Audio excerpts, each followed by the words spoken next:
Kalau saya tanya, siapa arsitek yang paling berpengaruh di abad ke-20? Mungkin kalian akan menjawab Le Corbusier, Frank Lloyd Wright, atau Mies van der Rohe. Tapi, bagaimana kalau saya bilang ada satu perempuan Belanda yang mengubah cara dunia mendesain taman? Namanya adalah Mien Ruijs. Bahkan sampai hari ini, kalau kalian lihat taman minimalis modern dengan jalur beton yang rapi, tanaman yang terlihat alami, dan suasana yang tenang, besar kemungkinan akar idenya berasal dari pemikiran Mien Ruijs. Di video kali ini, kita akan membahas mengapa seorang arsitek lanskap bisa begitu berpengaruh dan apa yang bisa dipelajari oleh arsitek Indonesia dari filosofi desainnya. Mien Ruijs lahir di Belanda pada tahun 1904. Ia tumbuh di lingkungan pembibitan tanaman terbesar di negaranya, sehingga sejak kecil sudah akrab dengan dunia tanaman. Namun menariknya, Mien tidak hanya ingin menjadi tukang kebun. Ia ingin membuat taman yang menjadi bagian dari arsitektur.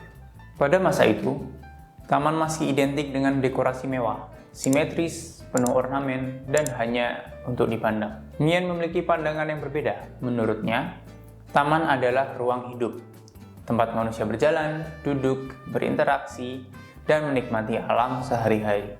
Pemikiran inilah yang kemudian melahirkan konsep taman modern yang kita kenal sekarang. Banyak orang menganggap desain landscape hanya soal memilih tanaman. Padahal, menurut Mien Ruijs, tanaman hanyalah salah satu elemen. Yang lebih penting justru adalah bagaimana ruang dalam taman itu terbentuk. Karena itu, karya-karyanya selalu memiliki komposisi yang sangat arsitektural. Ada sumbu visual, ada ritme, ada proporsi, ada framing, dan ada pengalaman ruang. Tanaman justru dipakai untuk memperkuat ruang tersebut, bukan menutupinya. Inilah alasan mengapa taman buatannya tetap terlihat menarik, bahkan saat sebagian tanaman sedang tidak berbunga, karena struktur ruangnya memang sudah kuat sejak awal. Di era modernisme, bangunan mulai menggunakan garis lurus, bentuk geometris, dan material sederhana. Mien Ruijs berpikir, kalau bangunannya modern, mengapa tamannya masih bergaya klasik? Maka lahirlah taman dengan karakter yang sangat berbeda. Jalur beton sederhana, kerikil, air, kayu, rumput, dan perennial. Semuanya disusun dalam komposisi yang sangat bersih.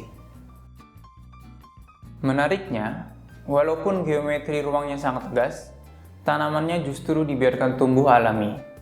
Kontras inilah yang membuat taman terasa hidup tanpa kehilangan keteraturan.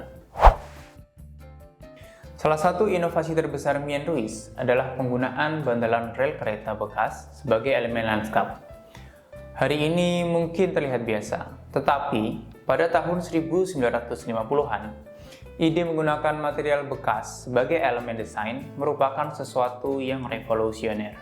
Ia juga menggunakan kerikil, beton ekspos, kayu kasar, dan material sederhana lainnya. Semuanya dipilih bukan demi kemewahan, melainkan demi fungsi. Ini menunjukkan bahwa desain yang baik tidak selalu harus mahal. Yang penting adalah bagaimana material tersebut mampu membentuk ruang. Mien Ruijs telah merancang lebih dari 3.000 proyek selama karirnya, mulai dari taman rumah tinggal, sekolah, rumah sakit, perumahan, hingga ruang publik.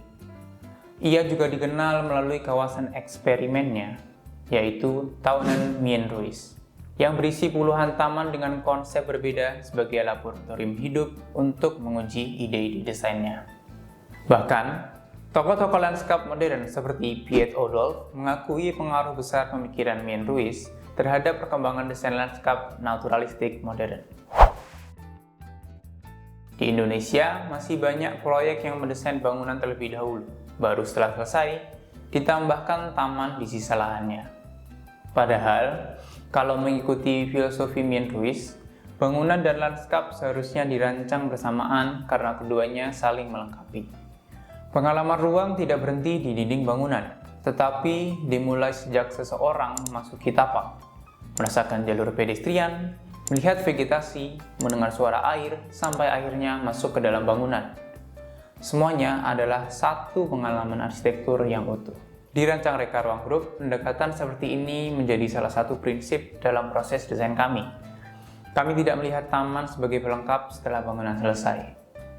Sebaliknya, sejak tahap awal konsep, kami berusaha merancang hubungan antara masa bangunan, area terbuka, pencahayaan alami, vegetasi, sirkulasi, hingga view dari dalam ruang secara bersamaan.